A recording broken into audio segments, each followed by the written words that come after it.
সেই নবী ক্ষুধার্ত থাকাকে পছন্দ করেছেন, সেই নবী অভাবে থাকাকে পছন্দ করেছেন, সেই নবী কষ্টে থাকাকে পছন্দ করেছেন, সেই নবী দুঃখে থাকাটা পছন্দ করেছেন, সেই নবী অত্যাচার সহ্য করেছেন, সেই নবী রাস্তা বন্ধ হওয়া সহ্য করেছেন, সেই নবী পানির তৃষ্ণা সহ্য করেছেন, সেই নবী ক্ষুধার যন্ত্রণা সহ্য করেছেন, সেই নবী নিজের বাবার জন্মভূমি ছেড়ে চলে যাওয়াটাকে উনি আপন করে নিয়েছেন। ইয়া রাসূলুল্লাহ, কেন? আপনি একবার হুকুম দিলে তো মাটি শূন্য হয়ে যায়। সুবহানাল্লাহ।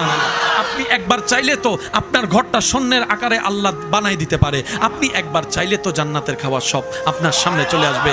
নবী বলে, আমার আল্লাহ আমাকে বলেছিল দুইটা জীবনের একটা পছন্দ করতে, হয় রাজকীয় জীবন না হয় গরিবের জীবন। আমি মুস্তাফা গরিবের জীবন পছন্দ করেছি, ক্ষুধার্ত থাকা পছন্দ করেছি। কেন জানো? আমার উম্মতের মধ্যে অনেক হবে গরিব, খাবার পাবে না, বিল্ডিং পাবে না থাকার জন্য, শান্তির থাকার মতো বিছানা পাবে না, দিন রাত কষ্ট করবে, অত্যাচারের শিকার হবে, বাবার